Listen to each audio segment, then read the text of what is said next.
13 अप्रैल 1919 ये सिर्फ एक तारीख नहीं है, ये एक ऐसा जख्म है जो भारत के इतिहास में हमेशा रिश्ता रहेगा।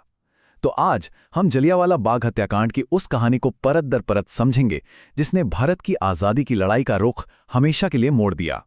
तो 1919 की शुरुआत में हो क्या रहा था? देखिए, रॉलेट एक्ट जैसे जो दमनकारी कानून थे, उनके खिलाफ पूरे भारत में एक गुस्से की लहर थी।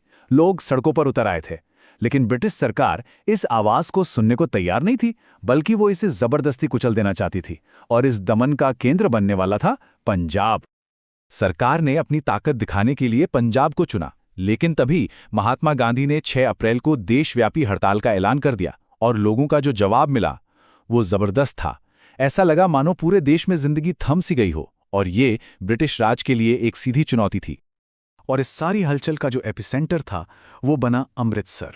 यहाँ पर दो बहुत लोकप्रिय स्थानीय नेता थे, डॉक्टर सैफुद्दीन किचलू और डॉक्टर सत्यपाल। जब उन्हें गिरफ्तार किया गया तो उसके खिलाफ एक शांतिपूर्ण विरोध प्रदर्शन हो रहा था। और तभी इस तनाव भरे माहौल में एंट्री होती है अमृतसर के मिलिट्री कमांडर जनरल डायर की। डायर का मकसद सिर्फ इस विरोध को दबाना नहीं था, नहीं, वो तो आतंक की, खौफ की एक ऐसी मिसाल कायम करना चाहता था जिसे आने वाली पीढ़ियां कभी भूल ना पाएं। और फिर आती है वो तारीख, वो मनहूस तारीख, 13 अप्रैल 1919। बैसाखी का दिन था। सोचिए, एक त्योहार का दिन, एक शांतिपूर्ण सभा कैसे पल भर में एक भयानक, एक अकल्पनीय खौफ के मंजर में बदल गई। अब जरा जलियांवाला बाग की बनावट को समझिए। यही उसकी सबसे बड़ी ट्रेजेडी थी। वो एक खुला मैदान तो था, लेकिन चारों तरफ से ऊंची ऊंची दीवारों और घरों से घिरा हुआ था।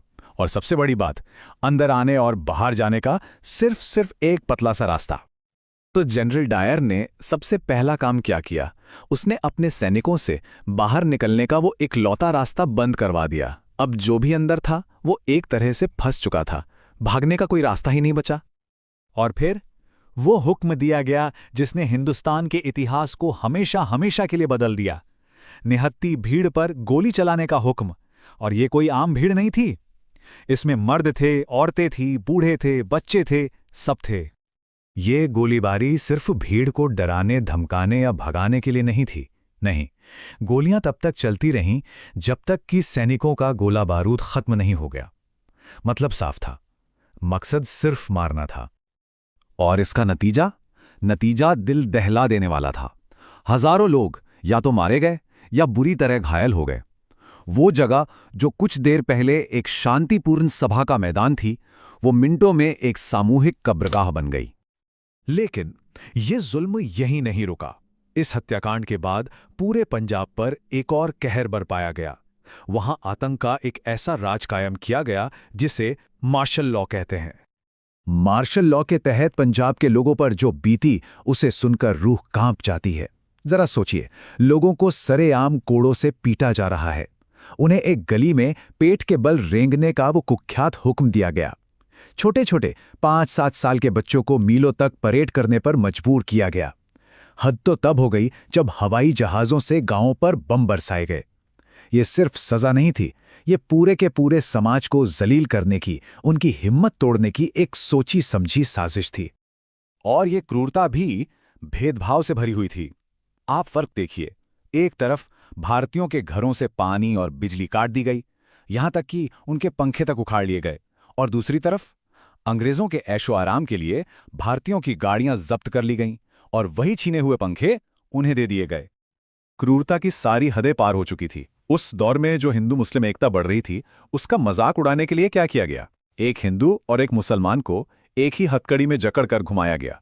ये सिर्फ जिस्मानी हमला नहीं था, ये लोगों की एकता, उनके आत्मसम्मान पर सीधा वार था। तो जाहिर है इस हत्याकांड ने और उसके बाद हुए जुल्मों ने पूरे देश को अंदर तक हिला कर रख दिया। इसने विदेशी शासन का जो क्रूर, जो असली चेहरा था, वो सबके सामने ला दिया। अब तक जो ब्रिटिश साम्राज्य खुद को बहुत सभ्य बताता था, उसका असली शैतानी चेहरा और बर्बरता पूरे देश के सामने आ चुकी थी। ये वो लम्हा था जिसने आज़ादी की लड़ाई के आग में घी डालने का काम किया। और इस बर्बरता के खिलाफ एक बहुत बड़ी आवाज़ उठी, महान कवि और मानवतावादी रविंद्रनाथ टैगोर की। उन्होंने क्या किया? उन्होंने अपनी नाइटहुड की उपाधि अंग्रेज सरकार को वापस लौटा दी। ये कोई छोटा मोटा कदम नहीं था। टैगोर ने जो कहा वो शब्द आज भी गूंजते हैं। उन्होंने ऐलान किया, अब वो वक्त आ गया है जब सम्मान के ये तमगे हमारे अपमान के इस माहौल में हमारी शर्म को और ज्यादा उजागर करते हैं।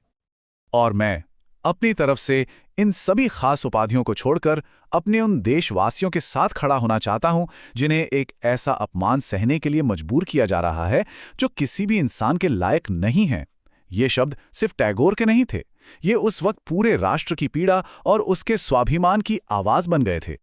टैगोर का ये कदम हमें एक बहुत गहरे सवाल के साथ छोड़ जाता है। जरा सोचिए, जब सम्मान के प्रतीक ही शर्मिंदगी की याद दिलाने लगें तो फिर बचता क्या है?